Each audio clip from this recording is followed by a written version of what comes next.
Hello दोस्तों, कैसे हैं आप सब। उम्मीद है सभी बहुत अच्छे होंगे। दोस्तों, आज एक नई कहानी के साथ आए हैं। चलिए दोस्तों, कहानी को शुरू करते हैं। कहानी इस प्रकार है दोस्तों। एक गांव में एक कौवा और कौवी रहते थे। नगर के पास में एक बरगद का पेड़ था जहां उनका घोंसला था, जिसमें बरसों से कौवा और कौवी का जोड़ा निवास करता था। दोनों वहां सुखमय जीवन व्यतीत कर रहे थे। दिन भर भोजन की तलाश में वो बाहर रहते और शाम ढलने पर घोंसले में लौटकर आराम करते।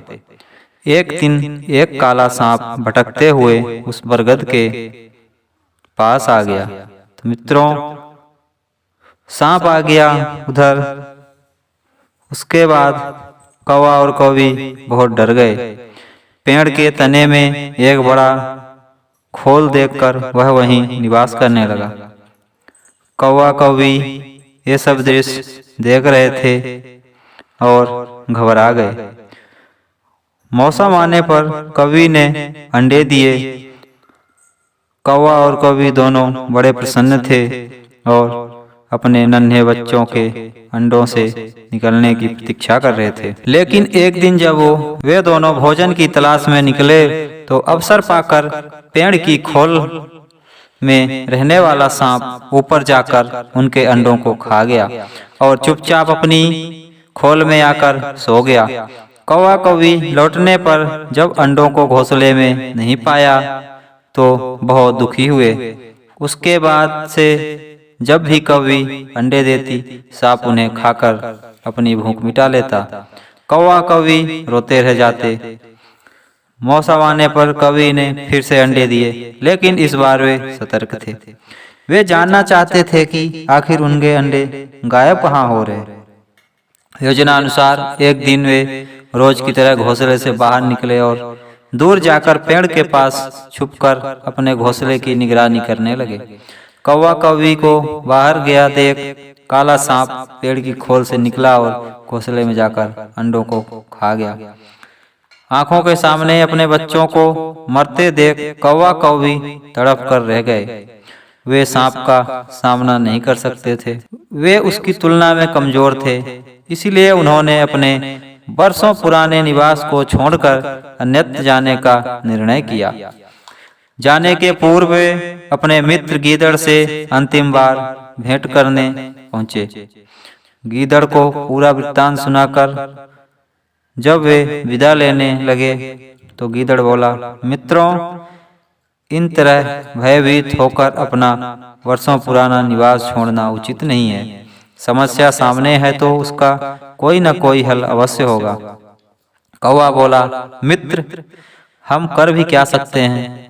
उस दुष्ट सांप की शक्ति के सामने हम शक्तिहीन हैं। हम उसका मुकाबला नहीं कर सकते। अब कहीं और जाने के अलावा हमारे पास कोई चारा नहीं है। हम हर समय अपने बच्चों को मरते हुए नहीं देख सकते। गीदड़ कुछ सोचते हुए बोला, मित्रों, जहाँ शक्ति काम न आए वहाँ बुद्धि का प्रयोग करना चाहिए। यह कहकर उसने सांप से छुटकारा पाने की एक योजना बनाई। कौवा कौवी को बताई। अगले दिन योजना अनुसार कौवा कौवी नगर के सरोवर में पहुंचे, जहां राज्य की राजकुमारी अपने सखियों के साथ रोज स्नान करने आया करती थी। उन दिन भी राजकुमारी अपने वस्त्र और आभूषण किनारे रख सरोवर में स्नान कर रही थी। पास ही सैनिक निगरानी कर रहे थे। अवसर पाकर कौवे ने राजकुमारी का हीरों का हार अपनी चोंच में दबाया और काव काव करता हुआ राजकुमारी और सैनिकों को दिखाते हुए ले उड़ा। कौवे को अपना हार ले जाते देख राजकुमारी ने चिल्लाने शुरू कर दिया। सैनिक कौवे के पीछे भागे। वे कौवे के पीछे पीछे बरगद के पेड़ के पास पहुंच गए। कौवा यही चाहता था। राजकुमारी का हार पेड़ के खोल में गिराकर वह उड़ गया। सैनिकों ने यह देखा तो हार निकालने पेड़ की खोल के पास पहुंचे। हार निकालते हुए उन्हें खोल में एक डंडा डाला। उस समय सांप खोल में ही आराम कर रहा था। डंडे के स्पर्श से वह फन फैलाए बाहर निकला। सांप को देख सैनिक हरकत में आ गए और उसे तलवार और भाले से मार डाला। सांप के मरने के बाद कौवा कौवी खुशी खुशी अपने घोंसले में रहने लगे। उस वर्ष जब कौवी ने अंडे दिए तो सुरक्षित रहे। दोस्तों, इस कहानी से हमें सीख मिलती है, जहाँ शारीरिक शक्ति काम ना आए वहाँ बुद्धि से काम लेना चाहिए। बुद्धि से बड़ा काम किया जा सकता है और किसी भी संकट का हल निकाला जा सकता है। तो दोस्तों, कहानी कैसी लगी ज़रूर बताना, कमेंट करना और वीडियो देखना लास्ट तक। चैनल को सब्सक्राइब कर देना, लाइक कर देना दोस्तों। धन्यवाद।